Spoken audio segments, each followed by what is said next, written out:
충격. 아직 밝혀지지 않은 예언의 진실. 안녕하세요. 미스테리함 채널에 오신 것을 진심으로 환영합니다. 오늘의 미스테리는 마리안느 윌리엄슨의 놀라운 예언에 대한 미스테리를 소개해 드리도록 하겠습니다.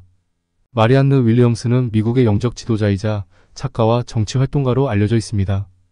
그녀는 기적의 강자를 기반으로 한 영적 가르침으로 유명하며 2020년 미국 대선에 민주당 후보로 출마하기도 했습니다. 윌리엄슨의 메시지와 예언은 주로 개인의 영적 성장과 사회 변혁에 초점을 맞추고 있습니다. 윌리엄슨의 예언적 메시지는 대체로 미래에 대한 구체적인 사건을 예측하는 것이 아니라 현재의 사회적, 정치적, 영적 상황에 대한 통찰과 그에 따른 변화의 필요성을 강조하는 형태를 띱니다. 그녀의 주요 메시지는 사랑, 용서, 내적 평화, 그리고 이를 통한 사회 변혁에 초점을 맞추고 있습니다. 윌리엄슨은 현대 사회가 물질주의와 이기주의에 빠져 있다고 진단하며 이로 인해 개인과 사회 전체가 영적으로 황폐해지고 있다고 주장합니다. 그녀는 이러한 상황을 극복하기 위해서는 개인의 내면적 변화와 집단적 의식 변화가 필요하다고 강조합니다. 이는 단순한 정치적, 경제적 개혁을 넘어서는 근본적인 패러다임의 전환을 의미합니다. 그녀의 예언적 메시지 중 하나는 인류가 점차 물질적 가치에서 벗어나 영적 가치를 중시하는 방향으로 진화할 것이라는 점입니다. 윌리엄슨은 이러한 변화가 개인의 의식 수준 향상을 통해 시작되며 궁극적으로는 사회 전체의 변혁으로 이어질 것이라고 예견합니다. 이는 경쟁과 분열보다는 협력과 연대를 중시하는 새로운 사회 질서의 출현을 의미합니다. 윌리엄슨은 또한 현재의 정치 시스템이 근본적인 변화를 겪게 될 것이라고 예측합니다. 그녀는 기존의 양당제나 대의민주주의 체제가 점차 그 한계를 드러내게 될 것이며 보다 직접적이고 참여적인 민주주의 형태로 진화할 것이라고 주장합니다. 이는 시민들의 정치적 각성과 적극적인 참여를 통해 실현될 수 있다고 봅니다. 환경 문제에 대해서도 윌리엄슨은 중요한 메시지를 전합니다. 그녀는 인류가 자연과의 조화를 회복하지 않으면 심각한 생태적 위기에 직면하게 될 것이라고 경고합니다. 이는 단순히 환경보호 정책의 강화를 넘어 인간과 자연의 관계에 대한 근본적인 재고를 요구하는 것입니다. 윌리엄슨은 이러한 변화가 결국 지속 가능한 발전과 생태적 균형을 가져올 것이라고 예견합니다. 교육 분야에서도 윌리엄슨은 큰 변화를 예측합니다. 현재 교육 시스템이 지나치게 경쟁적이고 표준화되어 있다고 비판하면서 미래에는 개인의 창의성과 영적 성장을 중시하는 교육으로 변화할 것이라고 주장합니다. 이는 학생들의 내적 잠재력을 끌어내고 전인적 발달을 도모하는 교육 방식의 도입을 의미합니다. 건강과 의료 분야에 대해서도 윌리엄슨은 흥미로운 예측을 합니다. 그녀는 미래의 의료가 단순히 신체적 증상을 치료하는 것을 넘어 마음과 영혼의 치유를 포함하는 총체적 접근법을 채택하게 될 것이라고 봅니다. 이는 전통의학과 대체의학의 조화, 그리고 예방의학의 중요성이 더욱 부각될 것임을 시사합니다. 경제 시스템에 대해서도 윌리엄슨은 근본적인 변화를 예견합니다. 현재의 자본주의 체제가 불평등과 환경 파괴를 초래한다고 비판하면서 미래에는 보다 공정하고 지속 가능한 경제 모델이 등장할 것이라고 주장합니다. 이는 물질적 성장보다는 삶의 질과 행복을 중시하는 새로운 경제 패러다임의 출현을 의미합니다. 국제관계에 있어서도 윌리엄슨은 큰 변화를 예측합니다. 그녀는 현재의 국가 간 경쟁과 갈등 구도가 점차 완화되고 글로벌 협력과 연대의 시대가 도래할 것이라고 봅니다. 이는 국경을 초월한 인류 공동의 문제 해결을 위한 노력이 강화될 것임을 시사합니다. 기술의 발전에 대해서도 윌리엄슨은 독특한 시각을 제시합니다. 그녀는 기술이 인간의 삶을 편리하게 만들지만 동시에 인간성을 약화시킬 수 있다고 경고합니다. 따라서 미래에는 기술의 발전과 인간의 영적 성장이 균형을 이루는 방향으로 나아갈 것이라고 예측합니다. 윌리엄슨의 예언은 또한 개인의 의식 변화에 큰 중요성을 부여합니다. 그녀는 더 많은 사람들이 명상, 요가, 영적 수행 등을 통해 내면의 평화를 찾게 될 것이라고 예측합니다. 이러한 개인적 변화가 모여 결국 사회 전체의 의식 수준을 높이는 결과를 가져올 것이라고 봅니다. 가족과 공동체의 개념에 대해서도 윌리엄슨은 변화를 예견합니다. 현대사회에서 약화된 가족과 공동체의 유대가 다시 강화될 것이며 이는 개인주의를 넘어선 상호의존과 협력의 가치가 재조명되는 과정이 될 것이라고 주장합니다. 윌리엄슨의 예언은 또한 인류의 영적 진화에 대한 낙관적 전망을 담고 있습니다. 그녀는 인류가 점차 높은 차원의 의식으로 진화해 갈 것이며 이 과정에서 현재 우리가 겪고 있는 많은 문제들이 자연스럽게 해결될 것이라고 봅니다. 이는 개인과 집단의 의식 수준이 높아짐에 따라 보다 지혜롭고 자비로운 결정들이 이루어질 것이라는 믿음에 기반합니다. 그러나 윌리엄슨은 이러한 변화가 자동적으로 일어나는 것이 아니라 우리 모두의 적극적인 노력과 참여가 필요하다고 강조합니다. 그녀는 각 개인이 자신의 내면을 들여다보고 사랑과 용서의 가치를 실천하며 더 나은 세상을 만들기 위해 노력할 때 비로소 이러한 변화가 현실화될 수 있다고 주장합니다. 윌리엄슨의 예언은 때로는 너무 이상주의적이거나 비현실적으로 보일 수 있습니다. 그러나 그녀의 메시지는 현대 사회의 많은 문제점들에 대한 깊은 통찰과 대안적 비전을 제시한다는 점에서 의미가 있습니다. 그녀의 예언은 단순한 미래 예측을 넘어 우리가 지향해야 할 이상적인 미래상을 제시하고 있다고 볼 수 있습니다. 결론적으로 마리안느 윌리엄슨의 예언은 개인의 영적 성장과 사회적 변혁이 긴밀히 연결되어 있다는 점을 강조합니다.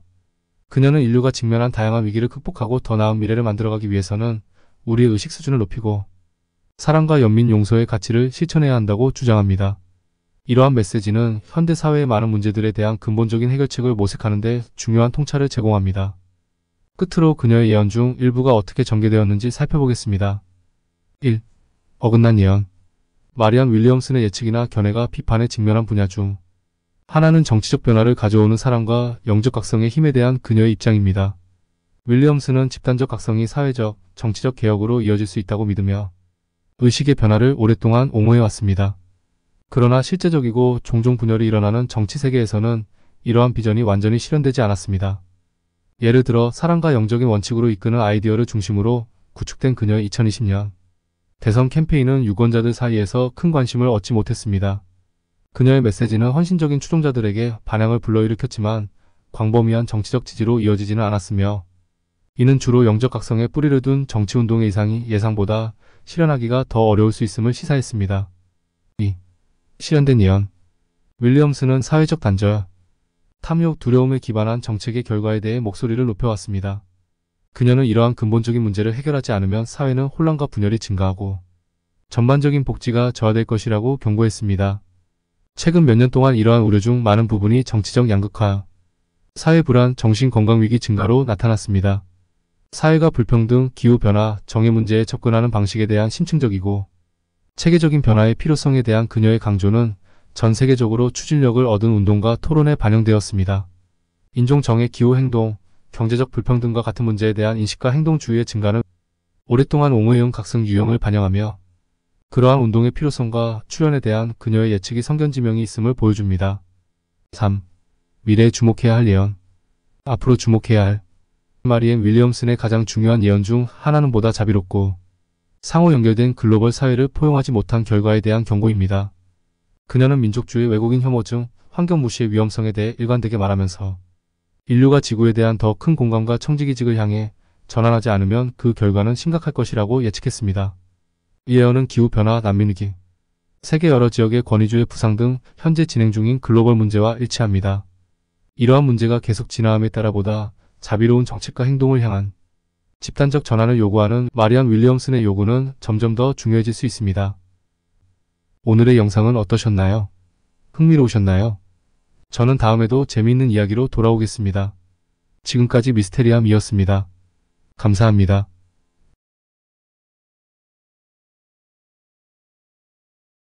에드가 케이시의 환생. 데이비드 윌콕의 삶과 예언. 안녕하세요. 미스테리함 채널에 오신 것을 진심으로 환영합니다. 데이비드 윌콕 이름을 들었을 때 여러분은 무엇을 떠올리시나요? 미국에서 태어난 단순한 학자나 작가로 보일 수 있지만 그의 이야기는 그 이상입니다. 바로 우리가 알지 못하는 차원의 비밀과 음모 그리고 인간의 본질에 대해 끊임없이 파헤치는 미스터리 전문가로 유명한 인물이기 때문입니다. 이 이야기는 그가 단순한 음모론자가 아니라는 것을 증명하고 여러분을 상상도 못할 세계로 인도할 것입니다. 데이비드 윌콕은 자신이 케이시의 환생이라고 주장하며 그의 예언과 지혜를 현대에 재해석하고 전달하는 역할을 하고 있습니다. 윌콕은 케이시의 예언을 바탕으로 고대 문명, 의식과학, 물질과 에너지의 관계를 탐구하고 이를 통해 인류의 의식 진화에 대한 통찰을 제공하며 케이시의 방대한 자료를 연구하여 현대의 문제를 해결할 방법을 제시합니다. 또한 두 사람의 외모가 닮아 있다는 점은 그들의 관계를 더욱 신비롭게 만들어 많은 사람들에게 흥미로운 주제가 되고 있습니다. 1990년대 후반 그가 세상에 등장하면서부터 이야기는 시작됩니다. 미국 뉴욕 출신의 젊은 남자였던 데이비드는 어린 시절부터 영적인 경험을 해왔다고 주장했습니다. 그가 신비로운 꿈과 비전을 통해 미래를 예언하거나 외계 생명체와의 접촉을 시도했다는 이야기는 많은 사람들에게 충격을 안겼습니다. 그의 이러한 신념은 단순히 상상이나 몽상으로 치부되기에는 너무도 구체적이고 디테일했습니다. 그의 첫 번째 대중적 활동은 바로 1998년 인터넷 게시판에서 시작되었습니다. 데이비드는 자신이 꿈에서 보았던 예언과 외계 문명과의 접촉, 그리고 인류의 숨겨진 역사를 주제로 한 글들을 올리기 시작했습니다. 당시 인터넷에서는 이러한 음모론과 신비주의를 좋아하는 소수의 사람들이 존재했지만 그의 글은 단순한 흥미 이상의 무언가가 있었습니다. 그는 단순한 이야기꾼이 아니었습니다. 데이비드는 과학적인 증거를 제시하며 현재 과학으로 설명할 수 없는 현상들에 대한 자신만의 해석을 제공했습니다. 바로 이 점이 그를 다른 사람들과 차별화시켰습니다. 데이비드 윌콕의 이론은 여러 가지로 나뉘지만 가장 대표적인 것은 우주 프로그램 이론입니다. 그는 지구상의 정부들이 비밀리에 외계 생명체와 협력하여 우주 기술을 발전시키고 있다는 주장입니다. 이러한 비밀 우주 프로그램은 우리 눈에 보이지 않는 곳에서 엄청난 규모로 진행되고 있으며 데이비드는 자신이 이러한 정보에 접근할 수 있는 특별한 능력을 가지고 있다고 주장합니다. 그가 말하는 정보원은 바로 외계 존재들이나 다른 차원에 있는 고급 영적 존재들입니다. 그가 말하는 외계 생명체와의 접촉은 단순한 신비한 이야기가 아닙니다. 그는 자신의 책과 방송을 통해 구체적인 이름과 장소를 언급하며 이러한 접촉이 현실임을 강조해왔습니다. 데이비드에 따르면 외계 문명은 이미 오래전부터 인류와 접촉해왔고 현재도 특정 정부 기관과 협력하여 인류의 발전을 돕고 있다고 합니다. 그의 주장은 과학적 증거로 뒷받침되지 않는다는 비판을 받기도 하지만 그는 여러 사례들을 인용하며 자신의 주장을 강화해 나갔습니다. 또한 데이비드는 고대 문명과의 연결이론도 주창하고 있습니다. 그는 지구에 존재했던 고대 문명들이 외계 생명체의 도움을 받아 건설되었으며 현재 우리가 알고 있는 역사보다 훨씬 더 깊고 복잡한 배경이 있다고 주장합니다. 그가 말하는 고대 문명은 단순히 피라미드나 잃어버린 도시를 넘어서 우리가 전혀 예상치 못한 기술력과 지식을 가지고 있었다고 합니다. 이러한 고대 문명은 수천 년 전에 멸망했지만 그들의 흔적은 여전히 남아있으며 우리가 그들의 비밀을 풀 수 있다면 인류는 새로운 시대를 맞이할 것이라고 데이비드는 주장합니다. 데이비드 윌콕의 이야기에서 또 하나 빼놓을 수 없는 것은 영적 각성입니다. 그는 인류가 단순히 육체적인 존재가 아니며 더 높은 차원에서의 영적 존재임을 강조합니다. 그가 말하는 영적 각성은 우리의 진정한 본질을 깨닫고 우주와의 연결을 회복하는 것을 의미합니다. 이를 통해 우리는 현재의 물질적 세계를 넘어서 더 높은 차원으로 이동할 수 있으며 인류의 운명은 여기에 달려있다고 주장합니다. 이러한 그의 영적 이론은 전 세계 수많은 사람들에게 영향을 미쳤고 많은 이들이 그를 통해 영적 성장과 각성을 경험했다고 말합니다. 윌콕의 이론과 주장은 때때로 극단적이거나 과장되었다는 비판을 받습니다. 그러나 그의 지지자들은 그가 단순한 음모론자가 아니라 우리에게 중요한 메시지를 전달하는 사람이라고 믿습니다. 데이비드 윌콕의 이야기는 그저 신비한 음모론에 그치는 것이 아닙니다.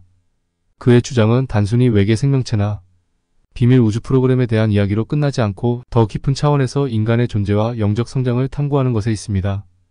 우리가 그동안 당연하게 여겼던 세계의 틀을 깨고 새로운 시각으로 우주와 인류를 바라보게 만드는 그의 메시지는 수많은 이들에게 강한 영감을 주고 있습니다.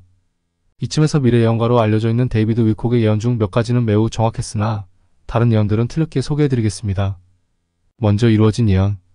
2008년 금융위기. 윌콕은 2007년에 금융시장의 위기를 예언했으며 2008년 금융위기가 발생했을 때 많은 사람들이 그의 예언을 인정했습니다. 틀린 예언. 2012년 지구 재앙설. 윌콕은 2012년에 지구가 재앙에 직면할 것이라고 예언했으나 이 예언은 실제로 이루어지지 않았습니다. 2016년 미국 대통령 선거. 윌콕은 2016년 미국 대통령 선거에서 도널드 트럼프가 승리할 것이라고 예언했으나 이 예언은 틀렸습니다. 데이비드 윌콕의 예언들은 논란이 많았으며 그의 예언들 중 일부는 정확했으나 다른 예언들은 틀렸습니다. 이런 예언들은 그의 신비주의적인 접근법과 미래를 예측하는 능력에 대한 논란을 불러일으키기도 했습니다. 이렇게 몇 가지 예언을 통해 알아본 것처럼 그는 과학적 증거를 통해 우리의 호기심을 자극하고 우리가 경험하는 세상 너머의 숨겨진 진실을 발견하도록 이끌고자 합니다. 윌콕의 이야기에서 가장 중요한 점은 바로 우리 자신에 대한 질문을 던지게 한다는 것입니다. 우리는 누구인가? 우리가 사는 이 세상은 정말 모든 진실을 드러내고 있는가? 혹은 우리가 보지 못한 더 큰 비밀이 존재하는가? 그의 주장들은 때로는 믿기 어렵고 논란의 대상이 되기도 하지만 그가 던지는 질문들은 누구나 한 번쯤 생각해 볼 만한 중요한 주제들입니다. 그는 우리에게 더 넓은 시야를 갖고 단순히 물질적인 세계에 갇혀있지 말고 더 깊은 영적 진실을 탐구하라고 말합니다. 마지막으로 데이비드 윌콕은 단순한 음모론자가 아니라 우리에게 변화의 가능성을 제시하는 사람입니다. 그가 강조하는 것은 더 나은 세상으로 나아가기 위해서는 우리의 의식과 인식이 먼저 변화해야 한다는 것입니다. 외계 생명체나 고대 문명의 비밀은 그저 흥미로운 주제가 아닙니다. 그것은 우리가 스스로의 한계를 넘어서기 위한 도구이며 더 높은 차원의 존재로 나아가는 길을 안내하는 신호일 수 있습니다. 윌콕은 이 세상에서의 우리의 역할을 재조명하고 더 나은 미래를 창조하기 위한 중요한 메시지를 전하고 있습니다. 그렇다면 윌콕이 제시했다는 과학적인 증거에 대하여 알아보겠습니다. 먼저 데이비드는 과학적인 증거를 제시하며 현재 과학으로 설명할 수 없는 현상들에 대한 자신만의 해석을 제공했습니다. 데이비드 윌콕의 과학적 증거 및 해석. 환생과 의식의 진화. 윌콕은 인간의 의식이 여러 생애를 통해 진화한다고 주장하며 이를 뒷받침하는 과학적 데이터가 존재한다고 말합니다. 그는 고차원 존재가 되기 위해서는 영적 교훈을 배우는 과정이 필요하다고 설명합니다. DNA와 환경의 관계. 그는 생명체의 진화가 환경 변화에 의해 촉진된다는 연구 결과를 인용하며 DNA가 외부 에너지에 의해 생기고 진화할 수 있다는 주장을 합니다. 이는 생명체가 환경에 적응하는 방식에 대한 새로운 관점을 제공합니다. 고대 문명과 의식과학. 윌콕은 고대 문명에서의 지혜와 현대 과학의 접목을 통해 인류의 의식 진화에 대한 통찰을 제공합니다. 그는 고대 문명에서의 지식이 현대 과학과 어떻게 연결될 수 있는지를 탐구하고 있습니다. 전생의 기억. 그는 자신의 전생의 기억을 되찾는 경험을 했다고 주장하며 이를 통해 자신이 지구에 온 이유와 과거의 경험이 현재의 삶에 미치는 영향을 설명합니다. 이러한 주장은 개인의 경험을 과학적으로 해석하려는 시도로 볼 수 있습니다. 윌콕의 주장은 과학적 증거와 개인의 경험을 결합하여 과학으로 설명할 수 없는 현상들에 대한 새로운 해석을 제공하고 있습니다. 이러한 점이 그를 다른 사람들과 차별화시키는 요소로 작용하고 있습니다. 그의 이야기를 믿든 믿지 않든 데이비드 윌콕은 우리에게 도전적인 질문을 던집니다. 우리가 알고 있는 세상은 정말 이게 전부일까? 하고 말입니다. 오늘의 영상을 어떻게 보셨는지요? 좀 더 다양하고 재미있는 또 다른 영상을 준비하기 위한 좋아요와 구독 부탁드리며 지금까지 미스테리함이었습니다. 감사합니다.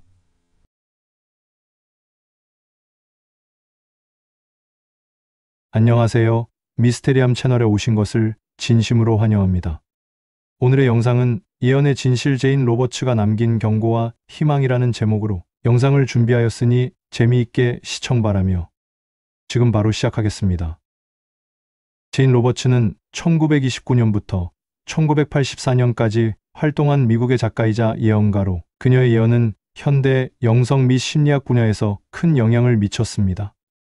로버츠는 자신의 예언을 통해 세스라는 존재와의 접촉을 주장하며 이 존재가 전달한 메시지를 바탕으로 여러 권의 책을 집필했습니다. 그녀의 예언은 주로 인간의 존재 목적, 영혼의 진화, 그리고 현실의 본질에 대한 깊은 통찰을 담고 있습니다. 제인 로버츠의 예언은 1960년대와 1970년대에 특히 주목받았으며 이는 당시의 사회적 변화와 맞물려 있었습니다. 이 시기는 인류가 물질주의에서 벗어나 영적 탐구에 관심을 가지기 시작한 시점으로 로버츠의 메시지는 많은 이들에게 새로운 시각을 제공했습니다. 로버츠의 예언은 세스 북 시리즈로 알려져 있으며 이 시리즈는 1970년대에 출간된 세스의 메시지를 포함하여 인간의 의식과 현실의 상호작용에 대한 심오한 통찰을 제공합니다. 그녀는 인간이 자신의 현실을 창조하는 능력을 가지고 있으며 각 개인의 믿음이 그들의 경험을 형성한다고 주장했습니다. 이러한 주장은 현대 심리학과 영성의 교차점에서 중요한 논의거리가 되고 있습니다. 예를 들어 로버츠는 우리는 우리가 믿는 대로 존재한다는 개념을 통해 개인의 믿음이 그들의 삶에 미치는 영향을 강조했습니다.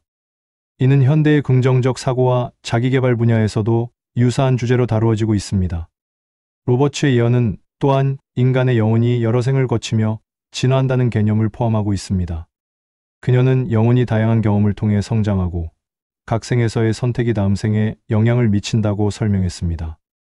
이러한 사상은 동양의 윤회 개념과 유사하며 많은 현대 영성가들에게 영감을 주었습니다. 로버츠의 메시지는 단순히 개인의 영적 성장에 그치지 않고 인류 전체의 의식이 진화하고 있다는 점을 강조합니다. 이는 현대 사회에서의 집단적 의식의 변화와도 연결될 수 있습니다. 제인 로버츠의 예언은 그 당시의 사회적, 문화적 배경과 밀접한 관련이 있습니다. 1960년대와 1970년대는 반문화 운동과 영적 탐구가 활발했던 시기로 많은 사람들이 기존의 가치관에 도전하고 새로운 삶의 방식을 모색하던 시기였습니다. 이러한 배경 속에서 로버츠의 예언은 많은 이들에게 큰 영향을 미쳤으며 그녀의 메시지는 오늘날에도 여전히 많은 사람들에게 영감을 주고 있습니다. 현대의 많은 영성가와 심리학자들은 로버츠의 예언을 바탕으로 인간의 의식과 현실의 관계를 탐구하고 있으며 이는 현대 심리학의 여러 이론과도 연결됩니다. 로버츠의 예언은 또한 현대의 다양한 영적 실천과 연결될 수 있습니다. 예를 들어 명상, 긍정적 사고, 그리고 자기개발 프로그램 등은 모두 로버츠가 강조한 개인의 믿음과 현실, 창조의 개념을 바탕으로 하고 있습니다. 이러한 실천들은 개인이 자신의 삶을 변화시키고 더 나아가 사회에 긍정적인 영향을 미칠 수 있는 방법으로 여겨지고 있습니다. 로버츠의 메시지는 단순히 개인의 영적 성장에 그치지 않고 인류 전체의 의식이 진화하고 있다는 점을 강조합니다. 이는 현대 사회에서의 집단적 의식의 변화와도 연결될 수 있습니다. 제인 로버츠는 세스라는 존재와의 접촉을 통해 여러 예언을 남겼습니다.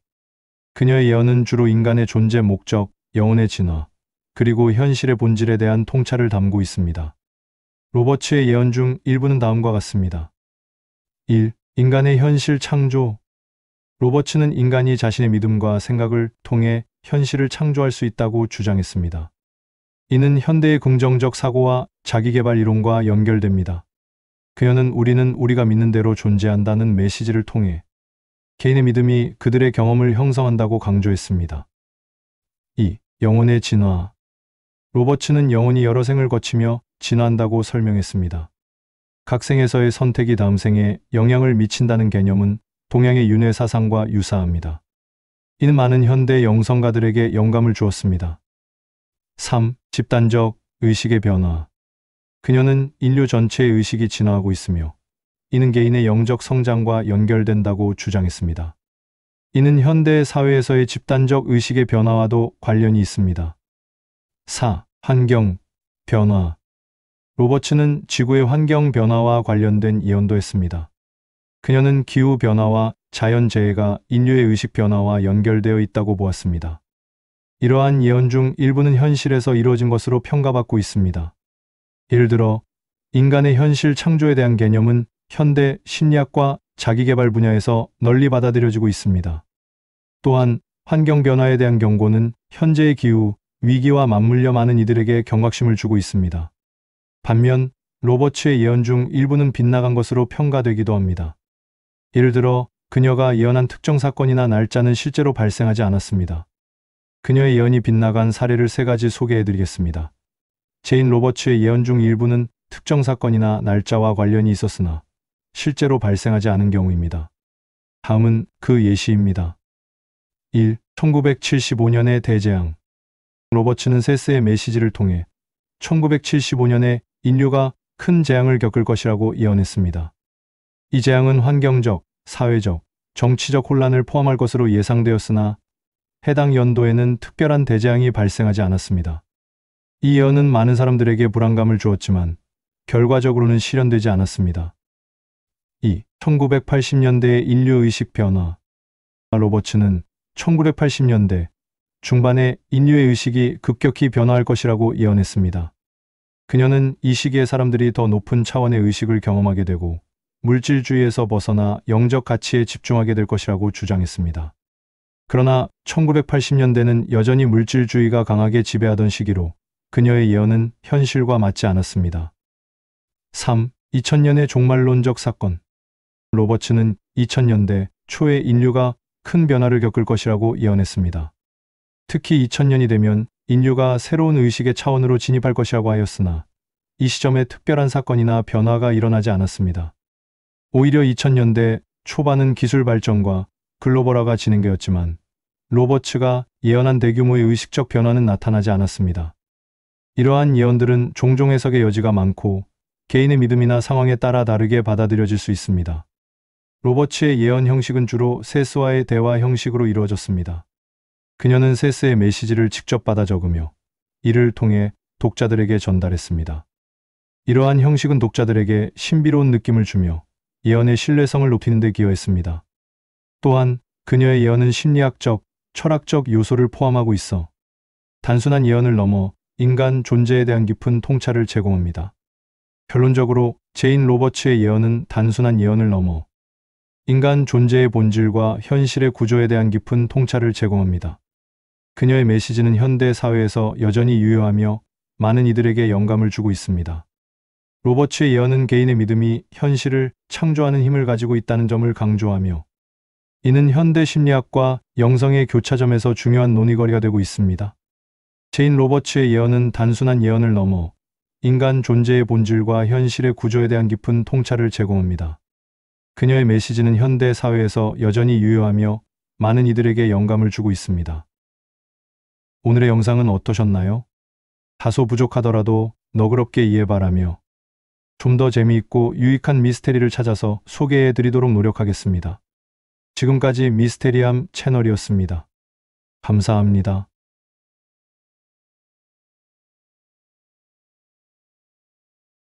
티베트의 최고 스님이신 지왕덴마 스님이 전한 한국의 미래. 안녕하세요. 미스테리함 채널에 오신 것을 진심으로 환영합니다. 오늘의 영상은 티베트의 최고 스님이신 지왕덴마 스님이 전한 한국의 미래라는 제목으로 영상을 준비하였으니 재미있게 시청 바라며 지금 바로 시작하겠습니다. 지왕덴마 스님에 대한 이야기는 매우 흥미롭고 깊은 의미를 지니고 있습니다. 그는 1940년 티베트의 라사에서 태어난 승려로 어린 시절부터 독특한 영적 기운을 지닌 아이로 알려졌습니다. 그의 집안은 전통적인 농부였지만 그는 어릴 적부터 사원에 자주 드나들며 승려들과 교류하였습니다. 이러한 경험은 그가 영적 성장의 길로 나아가는데 큰 영향을 미쳤습니다. 중국의 군사적 압박이 심화되면서 티베트가 중국 정부의 지배 아래 들어가게 되었고, 이 시기에 지왕 스님은 더욱 깊은 명상과 수행에 몰두했다고 합니다. 그는 1960년대 중반부터 티베트의 여러 고승들의 가르침을 통해 뛰어난 영적 통찰력을 얻게 되었으며, 이는 그가 후에 한반도를 포함한 여러 예언을 하게 되는 기반이 되었습니다. 지왕 스님은 불교 고승들과의 교류를 통해 얻은 지혜를 바탕으로 영적 통찰력을 발전시켰고, 티베트 불교의 핵심 개념인 연기법을 강조하였습니다. 이는 모든 존재가 서로 연결되어 있으며 각자의 행동이 모여 큰 결과를 낳는다는 사상입니다. 그는 우리가 서로의 연기로 연결되어 있으며 이 연기를 통해 세상의 변화를 이끌어낼 수 있다고 주장하였습니다. 이러한 관점은 그가 예언한 한국의 고난과 역사적 사건들이 결국 한반도의 미래와 인류 전체에 어떤 영향을 미칠지를 이해하는 데 중요한 틀을 제공합니다. 또한 지왕 스님은 티베트 불교의 자비심과 동정심의 중요성도 강조하였습니다. 그는 영적 지도자는 단지 개인의 깨달음을 추구하는 것이 아니라 공동체와 인류 전체를 위한 길을 밝혀야 한다고 가르쳤습니다. 지왕 스님은 한국이 오랜 고난의 과정을 통해 내면의 힘을 키워왔으며 그 힘을 바탕으로 새로운 영적 지도자를 찾게 될 것이라고 예언하였습니다. 그는 한국이 이러한 영적 성장의 길을 따라 나아가면서 세계의 질서를 변화시킬 수 있는 중요한 역할을 할 것임을 강조하였습니다. 이제 지왕 스님이 남긴 인류의 미래에 대한 예언을 살펴보겠습니다. 이는 한 사원에서 모임에서 나눈 대화를 바탕으로 요약한 내용입니다. 이 모임은 세계 각국에서 수행하러 온 스님들이 모인 자리였으며 그중 한국에서 온 스님도 있었습니다. 그 예언 내용은 세 가지 주요 주제로 나뉘었습니다. 첫 번째 예언은 한국에서 세계적인 영적 지도자가 등장할 것이라는 내용입니다. 조만간 세계에 큰 전환점이 찾아올 것인데 특히 한국에서 누구도 주목하지 않았던 존재가 자신의 사명을 다할 것이라고 느껴집니다. 한국의 고난의 역사를 돌아보면 일본의 식민지 지배와 한국 전쟁을 통해 한국 민족이 겪은 수많은 고난이 결국 그들의 영적 능력을 강화시켰음을 알 수 있습니다. 이 지도자는 평범한 사람들 속에서 나올 것이며 이는 사람들 속에 숨어있는 잠재력을 상징하는 것일지도 모르겠습니다. 그의 출현은 은밀히 이루어질 것이며 그로 인해 한국은 다시 태어나게 될 것이라고 전하고 싶습니다. 이러한 가운데 티베트 행정부에서는 공식적으로 2025년을 평화의 해로 지정하였고 여러 예언가들의 예언과 연결지어서 생각해보면 2025년이 큰 전환점이 되어 한반도에서 영적인 지도자가 나오지 않을까 생각됩니다. 지왕 스님은 예언에서 인간의 내면적 성장의 중요성을 강조하며 새로운 시대의 영적 지도자가 되기 위해서는 개인이 스스로의 영혼을 깊이 이해하고 개발해야 한다고 믿었습니다. 그는 내면의 힘은 외부의 힘을 초월한다는 가르침을 통해 각 개인이 자신의 영적 잠재력을 깨닫고 활용하는 것이 얼마나 중요한지를 전했습니다. 그 많은 사람들이 외부의 물질적 성공이나 사회적 지위에 집중하는 경향이 있지만 진정한 힘은 그들 안에 숨겨져 있는 영적 자원에서 온다고 주장하였습니다. 지왕 스님은 인간이 자신의 내면을 탐구하고 명상하며 진정한 자신을 발견하는 과정이 필수적이라고 강조하였습니다.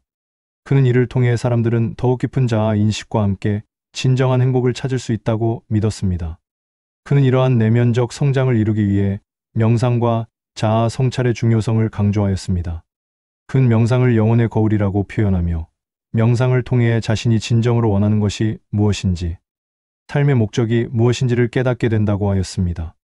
그는 한국 사람들이 과거의 아픔을 겪으며 정신적으로 단련된 결과 이러한 내면적 성장의 여정을 더욱 잘 이해할 수 있다고 믿었습니다. 이러한 내면적 성장은 개인뿐만 아니라 결국에는 공동체에도 영향을 미친다고 합니다. 주황 스님은 개인이 영적으로 성장함으로써 그들의 가족, 친구, 그리고 사회에 긍정적인 영향을 미칠 수 있다고 주장하였습니다. 결국 이러한 변화는 더 나아가 세계에 긍정적인 파장을 일으킬 것이라고 예언하였습니다. 한국이 겪었던 여러 고난과 역경은 결국 사람들을 강하게 만들고 그들의 영혼을 더욱 깊이 성장하게 해 세계에 긍정적인 영향을 끼칠 것이라는 것입니다. 두 번째 예언은 세계의 힘의 구조가 재구성될 것이라는 점입니다. 지황 스님은 더 이상 물리적인 힘이 중요하지 않다고 주장하며 앞으로의 시대는 영적인 능력과 사고의 힘이 중요해질 것이라고 하였습니다. 더 이상 물리적인 힘이 중요한 시대는 지나갔습니다. 앞으로는 영적인 능력과 사고의 힘이 더욱 중요해질 것입니다.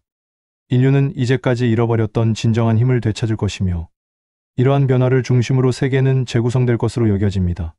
티베트를 포함하여 앞서 말씀드린 한국처럼 영적인 능력이 가장 중요시 여겨지는 시대가 오는 것입니다. 마지막 세 번째로 지황 스님은 한국이 이러한 영적인 힘으로 앞으로 다가올 수 있는 몇 가지 위기를 극복할 것이라고 하였습니다. 앞으로 한국에 한두 가지 어려운 사건이 일어날 가능성이 큽니다. 하지만 제가 전하고 싶은 것은 한국이 그동안 쌓아온 내면의 힘과 영적인 자원을 통해 이러한 위기와 재난을 지혜롭게 극복할 수 있을 것이라는 점입니다. 과거의 고난과 아픔 속에서 얻은 깨달음이 앞으로 다가올 어려움을 헤쳐나가는데 중요한 역할을 할 것입니다. 한국은 안팎의 위기 속에서도 내면의 힘을 바탕으로 새로운 가능성을 찾아 나갈 수 있을 것이라고 믿습니다. 이렇듯 지황 스님은 해당 모임에서 앞으로 우리가 나아갈 방향에 대해 여러 가지 예언을 남겨주셨고 그 가운데 우리가 주목할 만한 예언들을 요약해 보았습니다. 지황 스님은 그의 예언을 전달하는 방식에 대해 매우 신중하였으며 예언이 단순한 예측이 아니라 인류가 앞으로 나아가야 할 방향을 제시하는 중요한 메시지라고 믿었습니다. 그는 예언은 시기와 장소를 선택해야 하며 그 메시지는 필요로 하는 사람들에게만 전달되어야 한다는 원칙을 세웠습니다. 그의 예언은 주로 직접적인 대화를 통해 이루어졌으며 지황 스님은 종종 사원에서 열린 모임이나 개인적인 상담을 통해 사람들과 교류하였습니다. 그는 사람들이 자신의 내면에 집중하고 그들의 영적 여정을 탐색하도록 돕기 위해 다양한 명상 기법과 심리적 접근을 사용하였습니다. 지황 스님은 모든 예언은 각자의 마음속에 존재한다고 강조하며 사람들이 자신의 내면에서 진리를 발견하도록 유도하였습니다. 그는 예언이 단순히 미래를 예측하는 것이 아니라 사람들이 그들의 삶에서 실천할 수 있는 교훈으로 변환될 수 있어야 한다고 믿었습니다.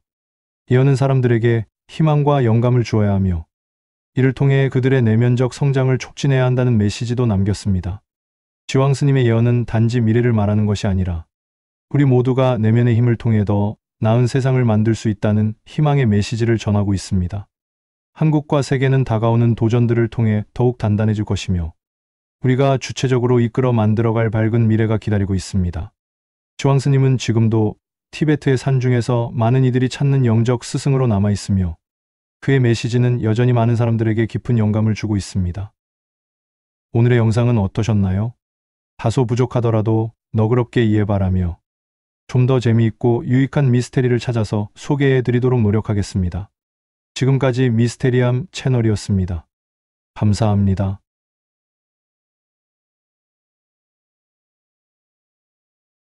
일본과 한국이 합병하여 큰 나라가 된다고?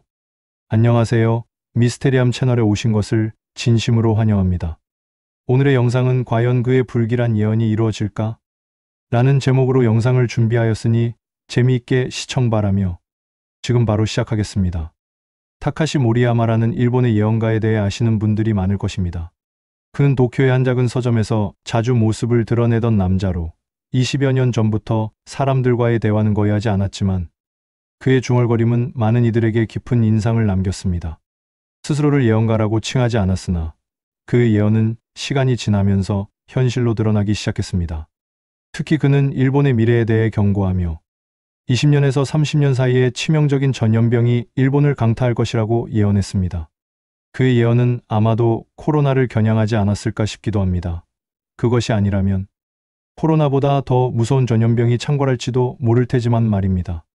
그의 가장 유명한 예언 중 하나는 붉은 꽃에 대한 이야기입니다. 그는 붉은 꽃이 사람들의 피부에 흔적을 남기고 이는 과거의 기억을 되살리려는 자연의 경고일 것이라고 주장했습니다. 사람들은 그의 말을 단순한 시적 비유로 치부했지만 타카시는 계속해서 일본의 어두운 미래를 경고했습니다. 그는 사회적 연결이 사라지고 사람들은 기계와의 대화에 익숙해지며 신뢰가 무너질 것이라고 예언했습니다. 타카시는 일본의 번화가에서 점점 더 많은 사람들이 두려움과 불안감에 사로잡혀 돌아다니게 될 것이라고 경고했습니다. 그는 이를 질병의 그림자라고 불렀고 당시 많은 사람들은 그의 이야기를 우스갯소리로 넘겼습니다. 그러나 시간이 지나면서 그 예언이 현실이 되기 시작했습니다. 2020년대에 들어서면서 일본의 대도시에서는 사람들이 카페에서 대화하는 대신 SNS와 데이팅 앱을 통해 관계를 맺는 것이 일반화되었습니다. 2021년 매독이라는 전염병이 일본을 휩쓸기 시작하면서 타카시의 예언은 새로운 국면을 맞이했습니다. 사람들은 그의 붉은 꽃이 매독 증상인 붉은 발진을 의미하는 것이 아니냐는 소문을 퍼뜨렸습니다. 타카시는 질병이 눈에 보이지 않게 퍼지다가 갑작스레 사람들의 피부에 드러날 것이라고 예언했으며 이는 현실로 나타났습니다. 그의 마지막 모습은 약 15년 전이었습니다. 그는 서점 주인에게 자신의 예언을 기록한 공책을 맡기고 홀연히 사라졌습니다. 그 후 그의 공책은 잊혀지게 되었지만 2020년대 초반 전염병이 다시 일본을 강타하면서 그의 예언이 회자되기 시작했습니다. 타카시의 마지막 기록 중 하나는 전염병은 시작에 불과하다. 더 깊은 어둠이 오기 전 사람들은 자신의 그림자를 마주해야 한다는 경고였습니다. 타카시의 예언을 믿는 이들은 그의 말처럼 일본이 더 큰 위기에 처할까 두려워하며 그의 단서들을 풀어내고 있습니다. 매독의 급증과 관련된 문제는 그가 경고했던 붉은 꽃에 대한 이야기를 더욱 회자하게 만들었습니다. 그의 예언은 단순한 전염병에 국한되지 않고 일본 사회의 변화와 인간관계의 붕괴에 대한 경고로 해석되고 있습니다. 그는 디지털의 그림자라는 표현을 사용하며 사람들이 가상 공간에 매몰되고 현실 속 인간관계를 소홀히 하게 될 것이라고 경고했습니다. 그는 일본의 젊은 세대가 점점 더 히키코모리로 전락할 것이라 예언하며 현대의 유령이라 불렸습니다. 사람들은 집안에 틀어박혀 가상세계에만 몰두하게 되고 그로 인해 사회적 관계가 파괴되며 기본적인 감정조차 잃어버릴 것이라고 주장했습니다. 타카시는 사람들이 디지털 관계에 의존하게 되면서 타인과의 신뢰를 잃고 결국 깊은 외로움과 불안에 사로잡히게 될 것이라고 경고했습니다. 이러한 고립이 극심해지면서 질병의 확산이 더 빠르게 진행될 것이라고 예측했습니다. 그의 예언은 단순한 경고가 아니라 일본 사회의 미래에 대한 깊은 통찰을 담고 있습니다. 그는 외로움이 어둠 속에서 서로를 끌어당기는 법을 강조하며 이러한 만남이 전염병, 특히 매독과 같은 치명적인 질병의 확산을 가속화할 것이라고 주장했습니다. 타카시는 매독을 단순한 신체적 질병이 아니라 일본 사회가 잃어버린 신뢰와 인간관계의 붕괴를 상징하는 사회적 질병으로 보았습니다. 이렇게 타카시 모리야마의 예언은 일본 사회의 여러 문제를 조명하며 그가 경고한 미래가 현실로 다가오고 있음을 시사하고 있습니다. 타카시 모리야마는 일본 정부가 인구 감소 문제를 해결하기 위해 극단적인 정책을 펼칠 것이라고 예언했습니다. 그는 일본이 한국과 중국의 국민들에게 문을 열어 이민을 장려하게 될 것이라고 주장하며 일본이 더 이상 순수한 섬이 아닌 혼합된 땅이 될 것이라고 말했습니다. 이러한 예언은 현재 일본 정부가 외국인 이민을 적극적으로 장려하고 있다는 사실과 맞물려 많은 사람들의 관심을 끌고 있습니다. 현재 일본 사회는 타카시의 예언이 현실화되는 조짐을 보이고 있습니다. 인구 감소 문제는 심각하며 일본 정부는 외국인 이민을 적극 장려하는 정책을 내놓기 시작했습니다. 특히 한국인 이민자들은 일본 사회의 여러 분야에서 두각을 나타내고 있으며 많은 한국계 일본인들이 경제와 정치에서 점점 더 중요한 위치를 차지하고 있습니다. 다문화 사회의 필요성을 인식하는 사람들이 늘어나고 있다는 사실은 타카시의 예언을 떠올리게 만듭니다. 타카시는 일본의 미래를 예언하면서 새로운 시대를 열어갈 신일본의 탄생이 아시아 전체의 판도를 바꿀 것이라고 주장했습니다. 그는 한국인들이 일본의 정치, 경제, 사회 전반에 걸쳐 두각을 나타내면서 새로운 시대를 열어갈 것이라는 메시지를 담고 있었습니다. 그의 예언은 일본 사회의 변화와 미래에 대한 깊은 통찰을 제공하고 있습니다. 그는 한국과 일본의 결합이 외교적 관계를 넘어 경제적, 문화적, 군사적 측면에서 강력한 파트너십을 형성할 것이라고 예언했습니다. 일본의 지도자들이 한국계 정치인들로 채워지면서 일본이 한국과의 밀접한 관계를 기반으로 재탄생할 것이라고 주장했습니다. 이 새로운 신일본은 한국의 문화와 기술을 적극적으로 수용하며 양국의 경계가 모호해질 정도로 강력한 연대를 맺을 것이라고 했습니다. 타카시는 한국의 문화적 활력과 일본의 기술적 우수성이 결합하여 아시아에서 가장 강력한 국가 연합으로 자리 잡을 것이라고 예견했습니다. 그는 한국과 신일본의 통합이 아시아 내에서 가장 강력한 경제적, 문화적 세력이 될 것이라고 강조하며 이로 인해 아시아의 세력 균형이 급격히 변할 것이라고 경고했습니다. 또한 그는 한국과 신일본이 대규모 경제 블록을 형성하고 아시아의 금융 중심지로 부상할 것이라고 예측했습니다. 한국의 첨단 기술과 일본의 정밀 제조업이 결합하여 전 세계적으로 막대한 영향력을 발휘하게 될 것이라고 주장하며 서울과 도쿄가 하나의 흐름이 되어 아시아 전체를 휩쓸 것이라고 말했습니다. 타카시는 한국의 드라마, 음악산업, 전자제품의 기술력이 이미 전 세계에 큰 영향을 미치고 있다는 점에서 그의 예언이 현실적이라는 평가를 받고 있다고 덧붙였습니다. 그는 한국의 문화가 아시아를 넘어 서구의 마음까지 들 것이며 그 파도가 결코 사라지지 않을 것이라고 주장했습니다. 결국 타카시의 예언은 한국과 일본이 힘을 합쳐 아시아의 중심을 차지하고 더 나아가 세계의 주요 강국으로 부상하게 될 것이라는 강력한 메시지를 담고 있습니다. 그의 예언서의 마지막 문장은 붉은 꽃이 시들고 어둠이 걷히면 새로운 빛이 떠오를 것이다 라는 내용으로 현재도 그의 예언을 믿는 이들은 그 빛이 언제 어디서 나타날 것인지에 대해 주목하고 있습니다. 최근 그의 예언이 다시 주목받고 있습니다. 그는 한국과 일본의 미래에 대한 충격적인 예언을 남겼으며 특히 일본의 미래 통치가 한국인에 의해 이루어질 것이라는 주장을 하고 있습니다. 이러한 예언은 많은 사람들에게 큰 관심을 불러일으키고 있으며 그의 예언이 실제로 어떻게 전개될지에 대한 논의가 활발히 이루어지고 있습니다. 모리야마는 과거에도 여러 예언을 통해 주목받은 인물로 그의 예언 중 일부는 실제로 현실화된 사례가 있어 신뢰성을 높이고 있습니다. 그는 한국과 일본의 관계가 앞으로 더욱 밀접해질 것이라고 예언하며 한국인이 일본을 통치하게 될 것이라는 주장을 하고 있습니다. 이러한 변화는 단순히 정치적 변화에 그치지 않고 사회 전반에 걸친 큰 변화를 예고하고 있습니다. 그는 이러한 변화가 양국의 문화와 경제에도 큰 영향을 미칠 것이라고 주장합니다. 그의 예언에 대한 대중의 반응은 다양합니다. 일부는 그의 예언을 신뢰하며 미래에 대한 기대감을 나타내고 있는 반면 다른 일부는 회의적인 시각을 가지고 있습니다. 모리야마의 예언은 단순한 예측을 넘어 두 나라의 미래를 고민하게 만드는 중요한 주제가 되고 있습니다. 앞으로 그의 예언이 어떻게 전개될지 지켜보는 것이 흥미로울 것입니다. 결론적으로 타카시 모리야마는 일본과 한국의 미래에 대한 예언으로 다시 한번 주목받고 있는 인물입니다. 그의 예언은 두 나라의 관계와 사회적 변화를 예고하며 많은 사람들에게 큰 관심을 받고 있습니다. 이러한 예언은 단순한 예측을 넘어 두 나라의 미래를 고민하게 만드는 중요한 주제가 되고 있습니다. 오늘의 영상은 어떠셨나요? 다소 부족하더라도 너그럽게 이해 바라며 좀 더 재미있고 유익한 미스테리를 찾아서 소개해 드리도록 노력하겠습니다. 지금까지 미스테리함 채널이었습니다. 감사합니다.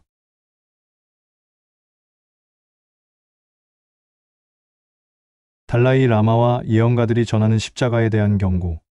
안녕하세요. 미스테리함 채널에 오신 것을 진심으로 환영합니다. 오늘의 영상은 달라이 라마와 예언가들이 전하는 십자가에 대한 경고라는 제목으로 영상을 준비하였으니 재미있게 시청 바라겠습니다. 당신의 집에 십자가가 있습니까? 이 단순한 상징이 당신의 삶을 뒤바꿀 수 있는 열쇠라는 사실을 알고 계셨나요? 십자가는 그 자체로 상상을 초월하는 힘을 지니고 있으며 특히 달라이 라마와 같은 영적 지도자가 예언한 의미를 이해한다면 그 중요성은 더욱 부각됩니다. 종교의 경계를 넘나드는 이 신비로운 상징은 전 세계의 영적 지도자들이 경고한 바와 같이 우리의 미래를 보호하는 비밀을 담고 있습니다. 달라이 라마는 십자가가 악의 힘을 막아주고 집을 보호하는 영적 방패가 될 것이라고 예언했습니다. 그는 전 세계적인 변화의 시기에 사람들이 혼란에 휩싸일 것이라고 경고하며 이 시기에는 전통적인 가치관이 무너지고 영적인 보호가 필수적이 될 것이라고 강조했습니다. 십자가가 집에 있을 때 악한 기운과 재난으로부터 가정을 지키는 보호막 역할을 할 것이라는 그의 예언은 많은 이들에게 충격을 주었습니다. 이러한 예언은 단순히 종교적 신념에 국한되지 않고 현대 사회의 불안정한 상황에서도 여전히 유효하다는 점에서 큰 의미를 지닙니다. 이러한 영적 보호의 개념은 불교뿐만 아니라 다양한 종교와 철학에서 공통적으로 나타납니다. 십자가는 물리적 세계와 영적 세계를 연결하는 상징으로 그 안에 담긴 의미는 단순한 물건 이상의 가치를 지니고 있습니다. 달라이 라마는 십자가를 통해 인간이 자신의 내면과 외부, 세계의 공격으로부터 자신을 지킬 수 있다고 설명했습니다. 그는 십자가가 심리적, 영적 안정을 가져다 준다고 믿었으며 이는 개인의 내면을 보호하고 강화하는 중요한 도구로 작용할 수 있음을 의미합니다. 달라이 라마의 예언은 십자가가 앞으로 다가올 혼란의 시기에 더욱 중요한 역할을 하게 될 것이라고 예고합니다. 이해를 돕기 위해 잠깐 노스트라다무스와 에드가 케이시의 예언으로 넘어가 보겠습니다. 이 두 예언가는 각각 다른 시대와 배경을 가졌지만 십자가의 중요성에 대해 유사한 메시지를 남겼습니다. 노스트라다무스는 미래 혼란 속에서 십자가가 영적 피난처가 될 것이라고 예언했습니다. 그는 자연재해와 사회적 불안정이 극대화되는 시기에 십자가를 가진 사람들이 영적 보호를 받을 것이라고 말했습니다. 에드가 케이시는 인간이 영적 전환점에 있으며 십자가를 가진 자들은 다가올 혼란 속에서 안전지대에 있을 것이라고 예견했습니다. 그는 십자가를 영적인 지방으로 묘사하며 이를 통해 우리가 영적 차원으로 넘어갈 수 있도록 인도하는 역할을 한다고 강조했습니다. 이 두 예언가는 십자가가 단순한 종교적 상징을 넘어 인간과 영적 세계를 연결하는 중요한 매체임을 강조했습니다. 그들의 예언에 따르면 십자가는 우리가 겪게 될 위기와 혼란 속에서 영적 지침을 제공하며 이를 통해 우리는 더 높은 의식에 도달할 수 있을 것입니다. 노스트라다무스와 에드가 케이시의 메시지는 현대인들에게도 강한 의의를 전달합니다. 십자가를 통해 혼란 속에서도 내면의 평화를 찾고 영적 보호와 인도를 받을 수 있다는 점을 상기시킵니다. 이러한 예언은 십자가가 지닌 심오한 힘과 그 역할에 대해 다시금 생각하게 만듭니다. 결론적으로 십자가는 단순한 상징이 아니라 우리의 영적 여정에서 중요한 역할을 하는 도구로 남아 있습니다. 십자가를 통해 우리는 자신의 내면을 돌아보고 외부의 혼란 속에서도 안정과 평화를 찾을 수 있습니다. 이러한 상징은 단순히 종교적 신념을 넘어 인간 존재의 본질과 영적 성장에 대한 깊은 통찰을 제공합니다. 십자가가 지닌 힘은 우리에게 영적 보호와 지혜를 제공하며 이를 통해 우리는 더 나은 미래를 향해 나아갈 수 있는 길잡이가 될 것입니다. 이처럼 십자가는 단순한 물리적 형태를 넘어 우리의 삶과 영혼에 깊은 영향을 미치는 상징으로 자리 잡고 있습니다. 앞으로의 시대의 십자가가 어떤 역할을 할지, 그리고 그것이 우리에게 어떤 의미를 지닐지에 대한 고민은 계속될 것입니다. 십자가를 통해 우리는 더 나은 세상과 영적 진리를 향해 나아갈 수 있는 가능성을 발견할 수 있습니다. 십자가는 신의 무한한 자비를 상징하며 인류가 가장 어두운 시간에 이 상징을 통해 구원을 받을 것이라는 메시지를 전합니다. 이는 단순한 고통의 상징이 아니라 구원과 자비의 표식으로서의 의미를 지니고 있습니다. 파우스티나의 비전에서 십자가는 물리적 물건을 넘어 영적 나침반으로 기능하며 인류가 방향을 잃고 혼란에 빠질 때 그 길을 밝혀주는 등대와도 같습니다. 그녀는 십자가를 통해 인류가 신의 자비를 받을 것이며 이를 통해 구원의 길로 인도될 것이라고 믿었습니다. 이러한 메시지는 오늘날 우리가 직면한 여러 도전과 위기 상황에서 더욱 중요한 의미를 가집니다. 파우스티나는 십자가가 신과의 연결을 강화하는 역할을 하며 이를 통해 우리는 내면의 평화와 영적 성장에 도달할 수 있다고 가르쳤습니다. 그녀는 또한 십자가를 집에 둔 사람들이 신의 자비와 보호를 더 강하게 느낄 수 있다고 강조했습니다. 이는 우리가 삶에서 중요한 결정을 내릴 때 영적인 안내와 보호를 받는 중요한 열쇠가 될 수 있습니다. 이제 성 말라키아의 예언으로 넘어가 보겠습니다. 성 말라키아는 기독교 역사에서 매우 중요한 예언자로 여겨지며 그의 예언 중 하나는 종말의 시기에 대한 것입니다. 그는 종말의 시기에 십자가가 진실과 거짓을 분별하는 중요한 역할을 할 것이라고 예언했습니다. 이 상징은 인류가 혼란 속에서 진리를 찾고 영적 구원을 받을 수 있도록 돕는 역할을 하게 될 것입니다. 그는 또한 십자가가 영적 정화의 상징이 될 것이라고 예언했습니다. 이는 인류가 혼란 속에서 정화되고 새로운 시대로 나아가기 위한 중요한 과정을 의미합니다.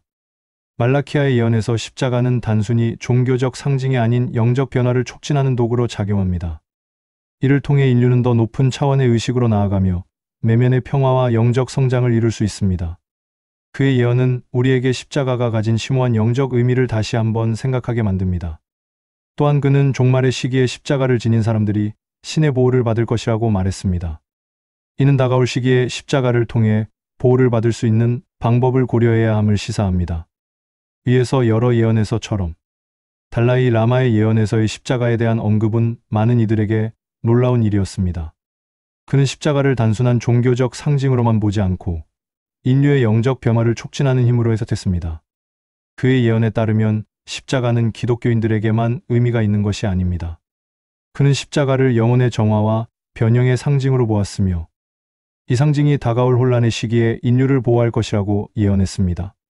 달라이라마는 또한 십자가가 상징하는 고통과 희생이 불교의 고통에 대한 수용과 연민의 개념과 일맥상통한다고 보았습니다. 그는 십자가가 단순히 고난을 의미하는 것이 아니라 고난을 통해 내면의 깨달음과 성장을 이룰 수 있는 기회를 제공한다고 믿었습니다. 이는 불교에서 고통을 극복하는 과정과 유사한 개념입니다. 십자가는 이러한 영적 변화를 상징하며 우리가 고통을 통해 진정한 자신을 발견할 수 있는 길이 될 수 있습니다. 결론적으로 십자가는 단순한 상징이 아니라 인류의 영적 여정에서 중요한 역할을 하는 도구로 남아 있습니다. 십자가를 통해 우리는 신의 자비와 보호를 느끼고 내면의 평화를 찾으며 영적 성장을 이룰 수 있는 기회를 가질 수 있습니다. 이러한 메시지는 오늘날에도 여전히 유효하며 우리에게 깊은 영적 통찰을 제공합니다. 달라이 라마는 십자가를 인간 내면의 변화와 재생의 상징으로 보았습니다. 그는 십자가가 종교적 경계를 초월하여 인류 전체의 영적 성장과 연결될 수 있는 상징이라고 강조했습니다. 그의 예언은 오늘날 세계가 혼란과 갈등을 겪는 이 시점에서 더욱 의미가 있습니다. 우리는 십자가의 본질을 탐구하고 그 속에 담긴 깊은 메시지를 이해해야 합니다. 여기서 또다시 성 베네딕토와 마리아 발토르의 예언으로 넘어가 보겠습니다. 이 두 성인은 십자가를 구원의 상징으로 해석하며 종말의 시기에 십자가가 인류의 영적 정화에 중요한 역할을 할 것이라고 믿었습니다. 성 베네딕토는 십자가를 통해 영적 보호와 구원이 이루어진다고 강조하며 십자가를 집에 두는 것이 악한 기운과 영적 공격으로부터 자신과 가족을 지키는 강력한 방법이라고 설명했습니다. 그는 십자가가 신의 구원 계획에서 중요한 역할을 할 것이라고 믿었습니다. 마리아 발토르 또한 십자가를 인류의 영적 재생의 상징으로 보았습니다. 그녀는 비전에서 십자가가 인류를 구원하는 영적 힘이 될 것이라고 예언하며 종말의 시기에 많은 이들이 신의 구원과 자비를 받을 것이라고 믿었습니다. 그녀의 메시지는 우리가 십자가를 통해 더 높은 영적 진리를 발견할 수 있다는 점을 강조합니다. 이 두 성인의 예언은 십자가가 단순한 상징 이상의 힘을 지니고 있음을 다시 한번 상기시킵니다. 그들은 십자가가 인류의 영적 변화와 정화에 중요한 역할을 할 것이라고 예언했습니다. 이를 통해 우리는 신의 보호와 인도를 받을 수 있습니다. 성 베네딕토와 마리아 발토르는 모두 십자가가 구원의 상징임을 강조하며 그들의 메시지는 오늘날 우리의 삶에서 십자가가 어떤 역할을 할 수 있는지를 다시 한번 생각하게 만듭니다. 현대에서 십자가는 단순히 기독교적 신앙의 상징이 아니라 보편적인 영적 상징으로 인식되고 있습니다. 많은 이들이 십자가를 통해 영적인 힘을 얻고 있으며 그것이 우리의 삶의 방향을 결정짓는 중요한 도구로 사용되고 있습니다. 십자가는 여전히 강력한 신앙과 보호의 상징으로 자리 잡고 있으며 종교적 영적 지도자들이 말하듯이 혼란의 시기에서 영적 안식처를 찾을 수 있는 강력한 도구입니다. 십자가는 또한 우리가 직면하는 내적 갈등과 영적 도전을 이겨내는 데 중요한 역할을 합니다. 우리는 이 상징을 통해 내면의 평화를 찾고 삶에서 중요한 결정을 내리는 데 있어 신의 지침을 받을 수 있습니다. 이러한 맥락에서 십자가는 오늘날의 영적 변화와 정화의 도구로서 그 역할을 계속하고 있습니다. 결론적으로 십자가는 미래의 영적 여정에서 중요한 상징으로 남아 있으며 내면의 변화를 이루고 영적 성숙을 향해 나아갈 수 있는 길잡이가 됩니다. 현대에서도 십자가는 영적 진리를 찾는 사람들에게 강력한 보호와 인도를 제공하는 도구로 남아 있습니다. 우리는 여러 영적 지도자들과 예언가들이 전해준 십자가의 깊은 의미와 역할을 다시 한번 생각해 볼 때입니다. 십자가를 집에 둠으로써 우리는 다가올 혼란의 시기에 대비하고 내면의 평화를 찾을 수 있습니다. 오늘의 영상은 어떠셨나요? 다소 부족하더라도 너그럽게 이해 바라며 좀 더 재미있고 유익한 미스테리를 찾아서 소개해 드리도록 노력하겠습니다. 지금까지 미스테리함 채널이었습니다. 감사합니다.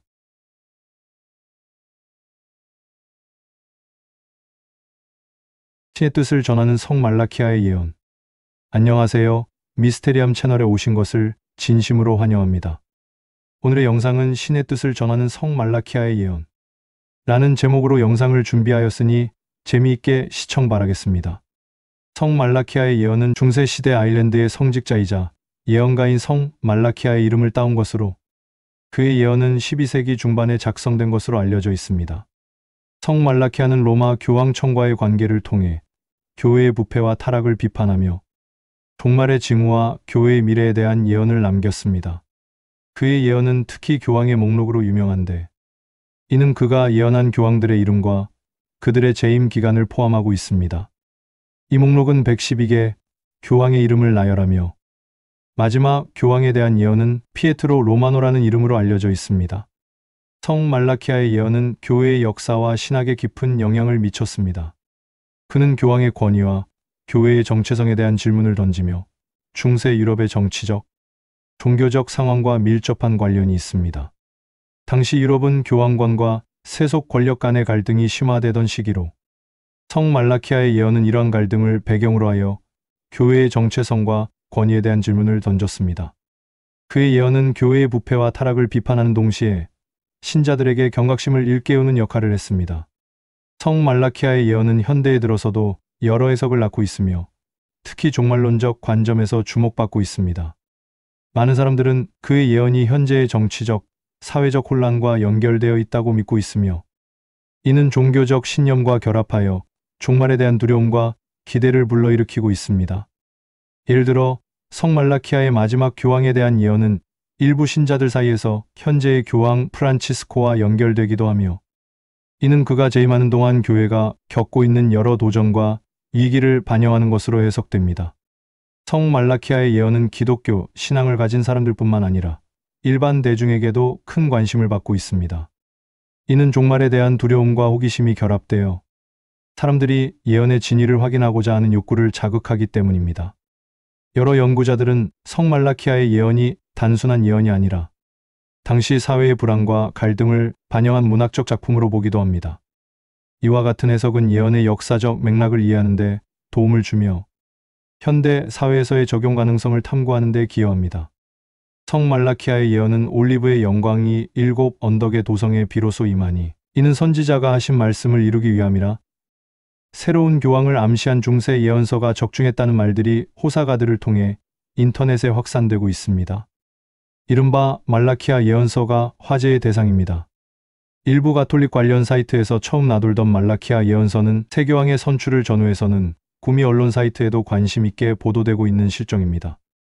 이 책은 12세기의 실존 인물인 아일랜드의 말라키아 대주교가 1139년 로마를 여행하던 도중 계시를 받아 작성, 기록하고 당시 교황 이노첸트 2세에게 바쳤으나 교황청 서고에서 오랫동안 빛을 보지 못하고 있었다고 합니다. 문제의 예언서는 1595년에 이탈리아의 베네치아에서 아놀드 드 비용이라는 베네딕토 수도의 수사가 저술한 책에 역대 교황들에 대한 예언이라는 이름으로 수록되면서 비로소 서서히 세인들의 주목을 받은 것으로 알려지고 있습니다. 말라키아 예언서는 이노첸트 2세 이후 112명의 교황을 2개에서 3개의 모호한 상징적 라틴어 구로 설명하고 있습니다. 예언서는 112번째 교황을 로마인 베드로라고 설명하고는 더 이상 교황에 대해서는 언급을 하지 않고 있습니다. 마지막 교황에 대한 언급은 세상의 종말을 그린 노스트라다무스의 예언처럼 묵시록적 비장함을 한껏 풍기고 있습니다. 그에 대해서는 로마 교회에 대한 마지막 박해 중에 로마인 베드로가 교회들을 다스리고 많은 환난 속에 양들을 치리라. 그때가 지나면 7 언덕 위의 도성은 파괴되고 두려운 심판자께서 당신 백성을 심판하시리라 끝이라고 적혀 있습니다. 예언서는 순서상 마지막 교황의 바로 앞은 현재의 교황에 해당하는 올리브의 영광이라고 표현하고 있어 전임 교황 요한 바오로 2세의 선종을 전후해 호사가들의 궁금증을 증폭시킨 바 있습니다. 일곱 언덕의 도성은 통상 로마를 가리키는 말로 풀이되고 있습니다. 문제는 올리브가 뜻하는 것이 무엇이냐는 점입니다. 이를 두고 몇몇 호사가들은 올리브가 무화과나무, 포도나무와 함께 유태인을 상징한다는 점에서 유태교에서 가톨릭으로 개종한 프랑스의 장 마리 류스틱의 추기경을 유력한 후보로 점치기도 했습니다. 또 다른 호사가들은 엔니오 안토넬리 피렌체 대주교를 꼽기도 했습니다. 그는 올리브의 땅으로 일컬어지는 이탈리아 움브리아 지방 출신이기 때문입니다. 올리브 나무 열매가 검다는 사실에 주목한 사람들은 아프리카나 중남미에서 검은 피부를 가진 교황이 나올지 모른다고 기대하기도 했습니다. 이들 모두가 빗나가자 호사가들은 새 교황이 베네딕토라는 이름을 선택한 것을 가지고 그럴듯한 해설을 시도하고 있습니다. 베네딕토는 6세기의 금욕 생활을 바탕으로 수도원 운동을 일으킨 가톨릭 성인의 이름입니다.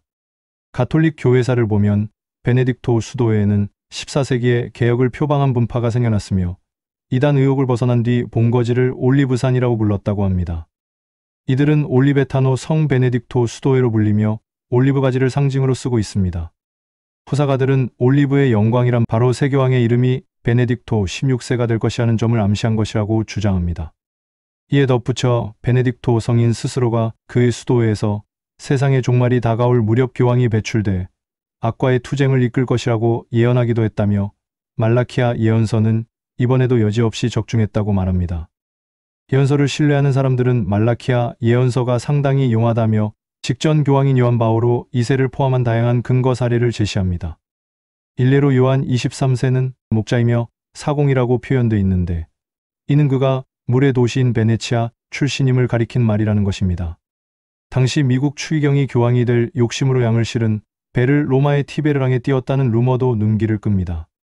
바오로 6세가 꽃 중의 꽃으로 표현된 것은 그를 배출한 이탈리아 몬티니 가문의 문장에는 백합이 그려져 있음을 가리키고 있다는 것입니다. 요한 바오로 2세는 달의 반이라고 표현하고 있습니다. 이를 뒷받침하기라도 하듯 그는 겨우 33일간 재위하다 숨을 거두고 말았습니다. 지난 2일 선종한 요한 바오로 2세에게는 일식 혹은 태양의 상고로 해석되는 라틴어 문구가 붙어 있었습니다. 이에 대해서는 요한 바오로 2세가 재위 기간 중 태양처럼 분주하게 지구를 돌았음을 가리킨다는 풀이가 있습니다. 출생과 선종 시기에 일식이 있었음을 가리킨다는 해설도 그럴듯합니다. 예언의 진위를 확인하기 위해서는 여러 신뢰할 수 있는 출처를 참고하는 것이 중요합니다. 예를 들어 성 말라키아의 예언에 대한 연구는 역사학자와 신학자들에 의해 다수 진행되어 왔으며 이들은 예언의 배경과 의미를 분석하는 데 기여하고 있습니다. 또한 현대의 종교적 해석과 관련된 문헌도 참고하여 예언이 어떻게 현대 사회에 적용될 수 있는지를 탐구하는 것이 필요합니다. 성 말라키아의 예언은 단순한 예언이 아니라 역사적, 사회적 맥락에서 이해해야 할 복합적인 주제입니다. 이를 통해 우리는 과거와 현재, 그리고 미래를 연결하는 중요한 통찰을 얻을 수 있습니다. 성 말라키아의 예언은 또한 종교적 신념을 가진 사람들에게는 신앙의 기초가 되기도 하며 그들의 삶에 대한 방향성을 제시하는 역할을 합니다. 당시 유럽은 교황권과 세속 권력 간의 갈등이 심화되던 시기로 성 말라키아의 예언은 이러한 갈등을 배경으로 하여 교회의 정체성과 권위에 대한 질문을 던졌습니다. 그의 예언은 교회의 부패와 타락을 비판하는 동시에 신자들에게 경각심을 일깨우는 역할을 했습니다. 특히 종말론적 해석과 관련하여 다양한 태도가 나타나고 있습니다. 많은 사람들은 성 말라키아의 예언을 현대의 정치적, 사회적 혼란과 연결짓고 있으며 최근의 전쟁, 기후변화, 경제적 불안정성 등은 이러한 해석을 더욱 부각시키고 있습니다. 예를 들어 성 말라키아의 마지막 교황에 대한 예언은 현재 교황 프란치스코와 연결되며 그의 재임 기간 동안 교회가 겪고 있는 여러 도전과 위기를 반영하는 것으로 해석되고 있습니다. 또한 성 말라키아의 예언은 신자들에게 경각심을 일깨우는 역할을 하고 있습니다.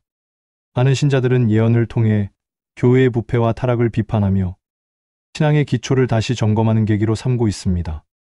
이는 교회의 권위와 신자들의 신앙에 대한 질문을 던지며 현대 사회에서의 종교적 정체성에 대한 논의를 촉발하고 있습니다. 오늘의 영상은 어떠셨나요? 다소 부족하더라도 너그럽게 이해 바라며 좀 더 재미있고 유익한 미스테리를 찾아서 소개해 드리도록 노력하겠습니다. 지금까지 미스테리함 채널이었습니다. 감사합니다.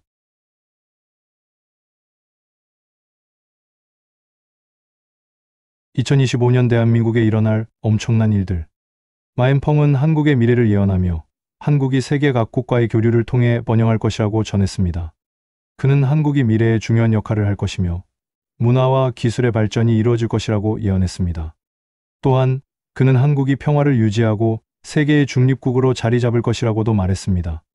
마앤펑의 예언은 그의 수련과 점성술에 기반한 것으로 그의 예언은 많은 사람들에게 큰 영향을 미쳤습니다. 그의 예언 중 한국에 대한 예언은 특히 많은 이들에게 궁금증을 불러일으켰으며 그의 예언을 통해 한국의 미래에 대한 희망과 기대를 갖게 만들었습니다. 마앤펑의 예언은 그의 생애 동안 많은 사람들에게 큰 영향을 미쳤으며 그의 예언은 현재에도 여전히 많은 사람들에게 관심을 받고 있습니다. 그렇다면 한국의 미래에 대한 희망과 기대를 갖게 만들었던 그의 예언에 대하여 알아보도록 하겠습니다. 마앤펑은 중국의 학자이자 예언가로 1636년에 스촨성에서 태어났습니다. 그는 30세가 되던 해부터 산속에서 응거하며 수련에 매진하였는데 특히 그는 점성술과 예언에 뛰어난 인물이었다고 전해집니다.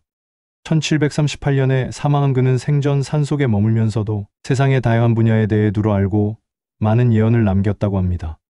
그의 대표적인 예언으로는 붉은 해가 뜰 때 이 나라는 비로소 다시 예전의 모습을 찾게 될 것이다.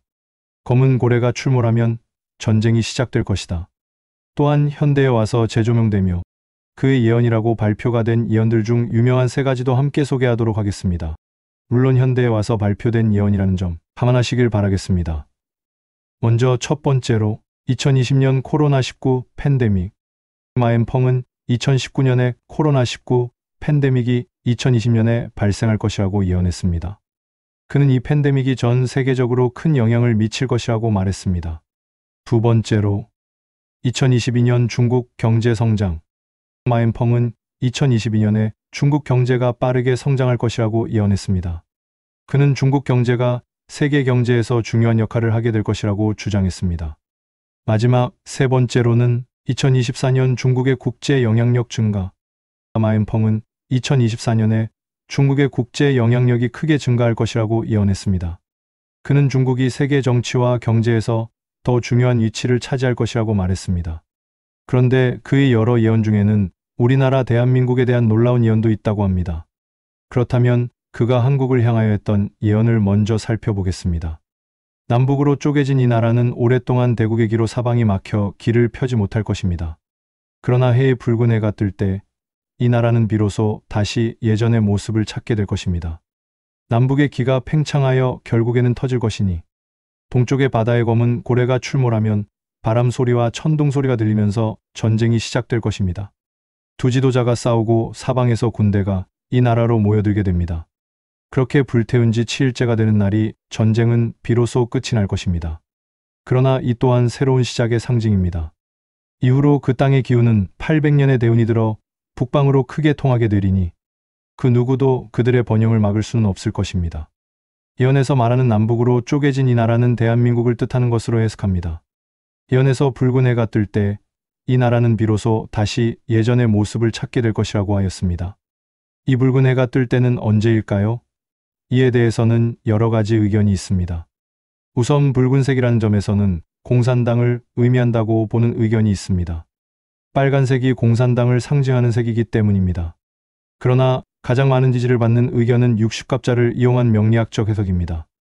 영리학적으로 보면 붉은색은 불의 기운을 뜻합니다. 천간 또는 가는 갑을 병정 무기경신계로 총 10가지가 있습니다. 이는 지지와 함께 결합하여 갑자를 이루게 됩니다. 이 중에서 병은 붉은색 불의 기운을 뜻하며 이는 대운 떠오르는 해 등을 의미합니다. 그래서 예언의 붉은 해를 병자가 들어간 해로 해석하는 의견이 있습니다. 병이 들어간 해는 10년에 한 번씩 돌아오게 됩니다. 현재로부터 가장 가까운 병의 해는 2026년 병오년이며 이는 붉은 말의 해입니다. 그런데 예언의 다음 구절에서 을사년에 남북의 기가 팽창하여 결국에 터질 것이라고 하였습니다. 을사년은 60년에 한 번씩 돌아오는데 현재로부터 가장 가까운 을사년은 2025년입니다. 이어 예언에서 동쪽 바다의 검은 고래가 출몰한다고 하였는데 검은 고래는 잠수함이나 항공모함을 뜻하는 것으로 보는 시각이 많습니다. 또한 이때 피바람 소리와 천둥 소리가 들리며 전쟁이 시작된다고 하였는데 이는 미사일이 발사되어 날아가는 소리일 것으로 추정합니다. 포탄이 발사되며 날아갈 때 피잉하는 소리는 피바람 소리와 닮았고 화광하면서 터지는 소리는 천둥이 치는 소리와 비슷하기 때문입니다.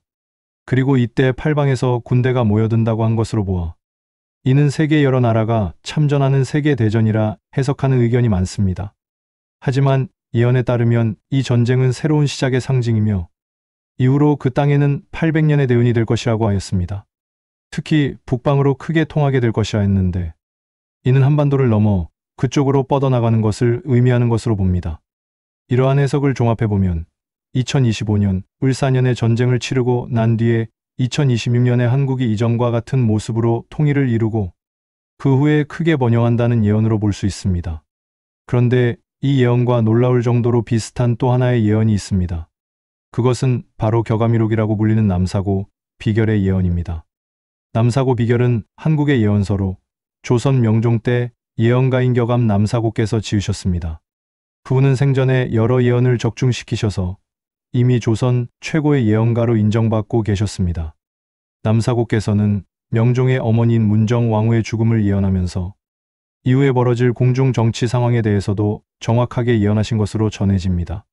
또한 그는 임진년에 백마를 탄 사람이 남쪽으로부터 나라를 침범할 것이라고 예언하셨는데 정말로 임진년에 외장가토가 백마를 타고 쳐들어왔습니다. 바로 임진왜란입니다. 이렇게 뛰어난 예언가이셨던 남사고께서 남기신 예언서가 바로 남사고 비결입니다. 이 예언서에는 한반도에서 일어날 일들에 대해 기록되어 있으며 큰 환난이 일어나는 시기에 대해서도 이야기하고 있습니다. 남사고께서는 자손들이 말세의 생명을 지킬 수 있도록 이러한 예언을 남기신 것이라고 합니다.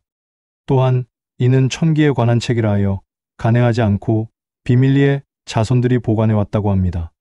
그러다가 8.15 광복 후에 자손들이 이를 세상에 공개했습니다. 그리고 시간이 흘러 6.25 전쟁과 분단을 겪고 난 후 남사고 비결의 이에 대한 내용이 이미 예언되어 있다는 것이 알려지며 많은 이들을 놀라게 했습니다. 그런데 이 책에는 한반도가 통일되는 시기에 대한 예언도 담겨 있습니다. 그 내용은 이렇습니다. 통합진년 아시용 사적 9회월 야백이 민족생지. 통합되는 때는 언제인가? 4년 적구의 기쁜 달이다. 백의 민족이 살아나는 해다. 여기서 용사는 용의 해와 뱀의 해를 뜻합니다. 또한 적구는 붉은 개를 뜻합니다.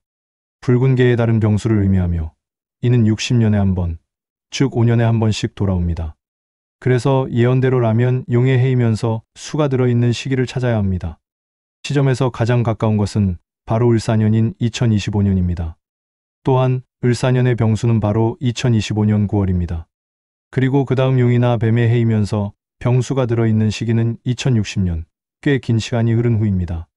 그래서 이 예언을 믿는 이들 중에는 2025년에 통일이 될 것이라고 여기는 사람이 많습니다.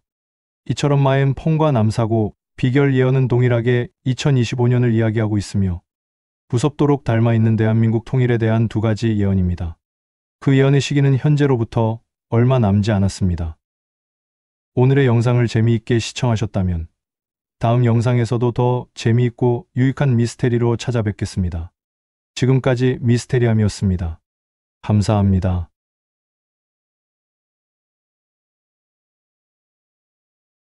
(100% 적중률로 2025년 한반도에 불어닥칠 놀라운 미래를 예언하다).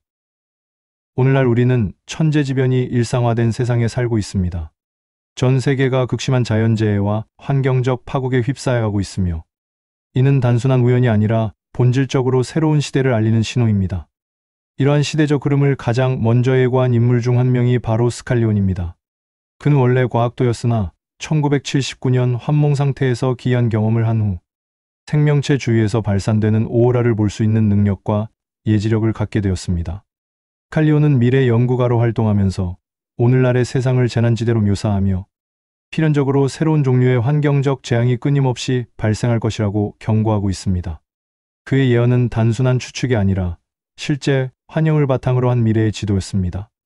미국의 미래를 구체적으로 묘사한 지도는 당시 많은 이들에게 충격을 주었고 1994년 MBC 방영된 고대의 예언들 프로그램에서도 언급될 정도였습니다.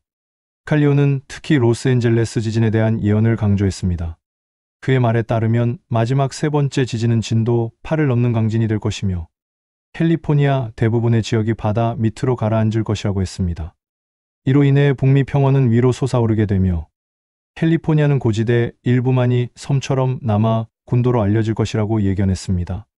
또한 일본 역시 이러한 지리적 변화에서 벗어날 수 없습니다. 칼리오는 일본이 바다 속으로 가라앉게 될 것이라고 경고했으며 이러한 변화는 도미노처럼 한번 시작되면 멈출 수 없을 것이라고 했습니다.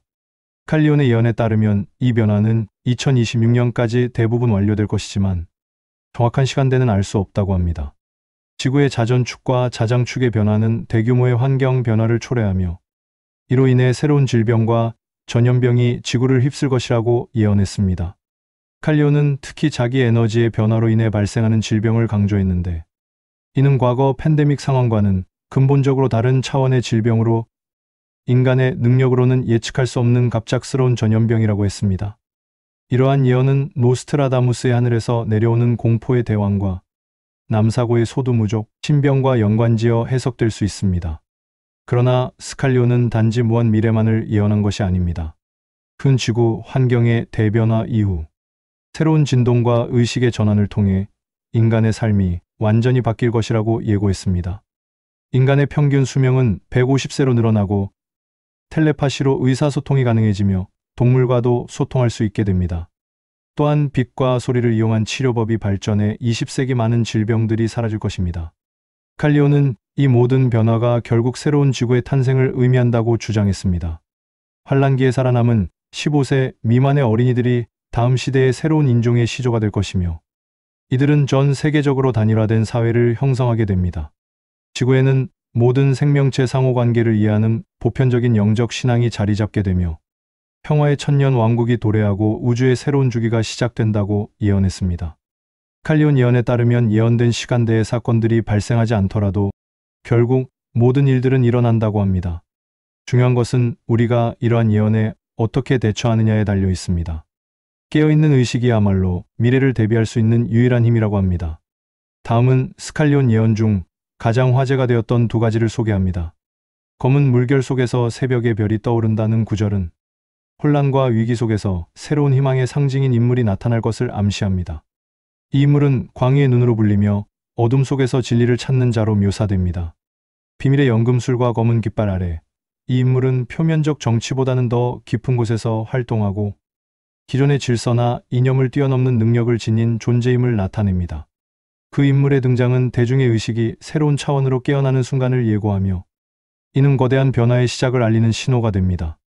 거울 속의 얼굴은 오래전부터 예언된 이 인물의 등장을 의미하며 단순한 정치적 인물이 아닌 새로운 시대를 여는 상징적 존재임을 암시합니다. 일부 한국 예언 전문가들은 이 인물의 등장이 미국 대선이 아닌 한국 대선에서 나타날 구원자를 상징한다고 해석하기도 했습니다. 마지막으로 스칼리오는 동쪽의 바람이 불어오는 곳에는 안전한 땅이 존재한다고 예언했습니다. 이는 동방의 신비로운 지역을 은유적으로 묘사한 것으로 이 땅은 자연의 순환 속에서 조용하고 안전하게 유지될 것임을 뜻합니다. 은빛 깃털의 새는 평화와 재생의 상징으로 이 지역이 미래의 희망과 생명의 근원이 될 것을 나타냅니다. 맑은 물결 아래 감춰진 불멸의 씨앗은 새로운 생명과 인류의 번영을 위한 원천이 될 것임을 암시하며 위대한 회전이 멈출 때까지 이 지역은 재난의 영향에서 벗어나 안전하게 존재할 것이라고 예언합니다. 2026년 지구는 수천 년에 걸친 긴 주기를 따라 자전축이 서서히 변해왔으며 이 주기가 26년의 절정에 이르게 됩니다. 이 시기는 지구의 에너지가 극적으로 변하는 대전환의 해로 여겨지며 자전축 변화와 함께 에테르장이라고 불리는 지구의 에너지장이 급격히 불안정해지고 이에 따른 자연재해가 전 세계적으로 발생할 것입니다. 칼리온과 여러 예언자들은 이 해를 마지막 대변화의 시기로 지목하며 인간이 지금까지 경험하지 못한 새로운 차원으로의 전환점이 될 것이라고 예언합니다. 2025년은 지구의 대변화가 본격적으로 가속화되는 해로 전 세계적으로 극심한 자연재해와 기후변화가 일어날 것입니다. 전통적인 기상 패턴이 무너지고 극단적인 날씨 현상이 빈번해지며 해수면 상승으로 인한 해안 지역의 침수와 대규모 이주가 불가피해질 것입니다. 많은 나라들은 이 기후 위기에 대응하기 위해 방제 시스템을 강화하려는 노력을 기울일 것입니다. 2025년은 또한 세계 정치 질서의 급격한 변화가 일어나는 해입니다. 자연재해와 자원 부족, 경제적 불안정, 글로벌 팬데믹의 여파로 기존 강대국들이 힘을 잃고 새로운 연합과 동맹이 형성될 것입니다. 세계의 패권은 동서로 나뉘고 새로운 권력 중심이 동아시아와 아프리카로 이동하게 될 것입니다. 이 시기는 생존을 위해 급한 변화를 도모하며 이전에는 생각할 수 없었던 국제적 협력과 대립이 공존하는 시기로 기록될 것입니다. 2026년은 대혼란의 절정이자 끝을 맺는 해로 인류는 새로운 질서와 균형을 찾아갑니다. 지구의 자전축 변화가 최종적으로 마무리되면서 전 세계적으로 대재앙이 잦아들고 새로운 기후와 지리적 환경이 자리 잡게 됩니다. 이 시점에서 생존한 인류는 새로운 삶의 방식과 가치관을 수용하게 되며 전 세계는 재구성된 환경에 적응하기 위해 과학 기술과 영성의 결합을 추구할 것입니다. 여러 국가들은 이때부터 새로운 형태의 사회를 구축하기 시작하는데 이는 자급자족적이고 지역 중심의 사회 구조로 전환되는 것을 의미합니다. 기술 발전을 통한 생태적 균형 회복이 주된 목표가 될 것이며 전 지구적 차원의 영적 각성이 동시에 일어나게 될 것입니다. 이는 인류가 단일한 목적을 위해 협력하는 통합의 시대의 시작을 알리며 지구의 새로운 주기 속에서 인류는 평화롭고 지속 가능한 사회를 향해 나아가게 됩니다. 칼리온에 따르면 지구의 대전환과 그로 인한 격변을 미리 알고 있는 인물들이 존재하며 이들은 특별한 영적인 능력, 즉 영안을 통해 미래를 내다볼 수 있는 선지자들입니다. 이들은 단순한 예언자나 점술가가 아닌 깊은 깨달음과 영적 통찰을 바탕으로 인류의 길을 인도하는 자들입니다. 이들 중 일부는 세계 각지에 흩어져 활동하고 있지만 한국에서도 그들이 존재하며 비밀리에 활동하고 있습니다. 이러한 한국의 인물들은 대개 조용히 신중하게 자신들의 능력을 활용하고 있으며 자신을 드러내지 않고 필요한 사람들에게만 다가가 예지의 메시지를 전달하고 영적인 안내를 제공합니다. 이들은 오랜 세월 동안 내려온 동양의 전통과 지혜, 그리고 한국 특유의 영적 문화를 바탕으로 현대 사회에 맞는 새로운 형태의 영적 지도자로 자리매김하고 있습니다. 이들 중 일부는 명상가, 종교인 또는 일반인으로서 사회의 다양한 분야에 흩어져 있으며 표면적으로는 평범한 삶을 살아가고 있습니다. 그러나 그들은 내면의 깊은 영적 지식을 간직하고 있으며 지구의 변화와 인류의 미래에 대한 통찰을 공유하고 있습니다.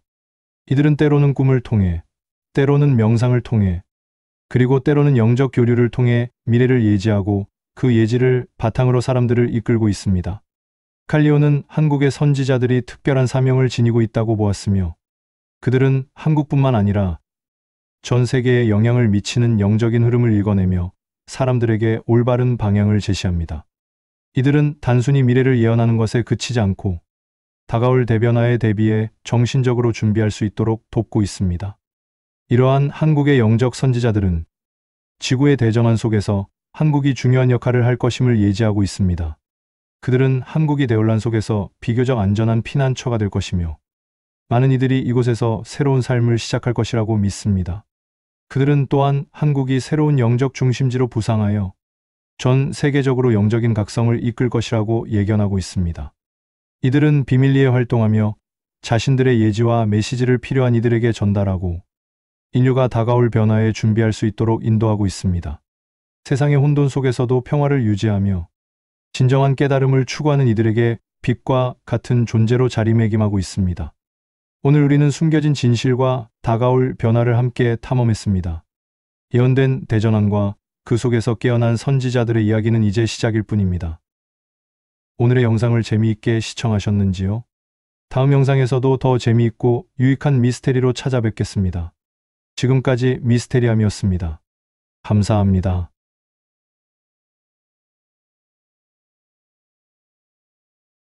인도의 젊은 예언가 아비냐 아난드의 예언.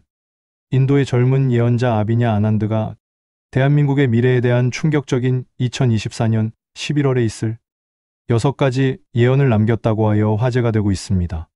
그래서 준비했습니다. 미스테리함 채널에 오신 모든 분들께서 재미있게 시청 바라며 지금 바로 시작하겠습니다. 아비냐 아난드의 예언은 단순히 흥미로운 이야기를 넘어 대한민국의 통일, 경제 도약, 그리고 전 세계에서의 역할에 대한 메시지를 담고 있다고 하는데요. 그의 예언 속 대한민국의 미래가 과연 무엇을 의미하는지 함께 알아보겠습니다. 아비냐 아난드는 어릴 때부터 천체의 움직임과 고대 문헌을 연구하며 탁월한 예언 능력을 보여준 인도의 청년으로 이미 전 세계적으로 주목받고 있습니다. 그는 특히 그의 이름을 전 세계에 알릴 수 있었던 계기가 된 2019년 코로나 팬데믹이 전 세계로 확산될 것이라는 경고를 했고 2020년에는 경제 위기가 전 세계를 강타할 것을 예측했습니다. 또 2021년에는 암호화폐, 도지, 코인의 폭등을 예언하여 많은 이들이 이를 통해 큰 수익을 얻었죠. 이처럼 놀라운 예지력으로 세상을 예견해온 아비냐 아난드. 물론 그의 또 다른 예언들이 빗나가며 그의 예언력에 대한 신뢰가 많이 무너지긴 했음에도 여전히 그의 명성은 세계의 탑급 예언가로 여전히 군림하고 있습니다. 이번에 그가 대한민국의 미래에 대해 어떤 메시지를 남겼을지에 대한 초미의 관심을 받고 있어 지금부터 그의 예언에 담긴 의미를 조심스럽게 하나씩 파헤치며 한국을 향한 그의 예언을 들여다보도록 하겠습니다. 과연 2024년 11월 대한민국에는 어떤 일들이 예언되었고 그 예언들이 과연 이루어지게 될지 지켜보겠습니다. 2024년 11월 아비냐 아난드가 대한민국을 향하여 남긴 예언은 마치 신의 전령사처럼 그의 예언을 접한 전 세계 사람들을 뒤흔들었고 특히 대한민국에서는 그의 예언이 미래를 투영한 예언서로 퍼져나가며 큰 파장을 일으키고 있습니다. 아비냐 아난드의 예언은 단순히 흥미를 끄는 문장이 아니라 그의 깊은 영적 통찰력과 우주적 패턴을 기반으로 한 것으로 평가되기에 노스트라다무스와 같은 높은 레벨의 예언자로 알려져 있기에 모두가 그의 예언을 무시하지 못하고 조심스럽게 진단하고 있는 듯합니다. 그럼 지금부터 그의 예언과 그의 다른 해석을 단계별로 소개하겠습니다. 1. 첫 번째로 천국의 파란 문이 열린다입니다. 아비냐 아난드는 천국의 파란 문이 열린다는 말을 예언 중에 여러 번 언급했습니다. 천국의 파란 문이란 일반적으로 평화와 번영을 상징하는 것으로 해석될 수 있지만 그는 이를 좀 더 구체적으로 설명하며 한반도에 어떤 거대한 변화가 찾아올 것을 예언했습니다. 이 예언을 통해 그는 파란 문이라는 표현을 사용해 특정 상황이 동아시아, 특히 대한민국과 한반도 전체에 강력한 좋은 영향을 미칠 것임을 시사했습니다. 이 파란 문은 단지 평화를 의미하는 것이 아닌 남북한의 분단을 해소하는 통일의 길목이 될 가능성이 있습니다.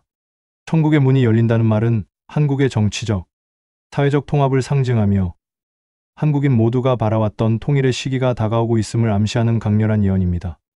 또한 이 파란 문은 한국의 새로운 리더십이나 혁신적인 변화가 대두되어 국민의 신뢰와 지지를 얻게 되고 남북한의 대화가 극적으로 재개되며 민족 통합의 분위기가 조성될 것을 시사합니다. 그는 이 문을 위해 도전과 인내가 필요하다고 덧붙였는데 이는 남북한의 복잡한 관계와 오랜 시간의 갈등을 해결하기 위한 결단력이 요구될 것임을 의미하는 것으로 해석됩니다. 2. 두 번째로는 붉은 꽃이 핀다입니다. 그는 또한 붉은 꽃이 핀다는 예언을 했습니다. 이 붉은 꽃은 일반적으로 강렬한 에너지, 혁명 또는 급진적인 변화를 나타낼 수 있으며 이를 통해 대한민국에서 혁명적 변동이 발생할 가능성을 엿볼 수 있습니다.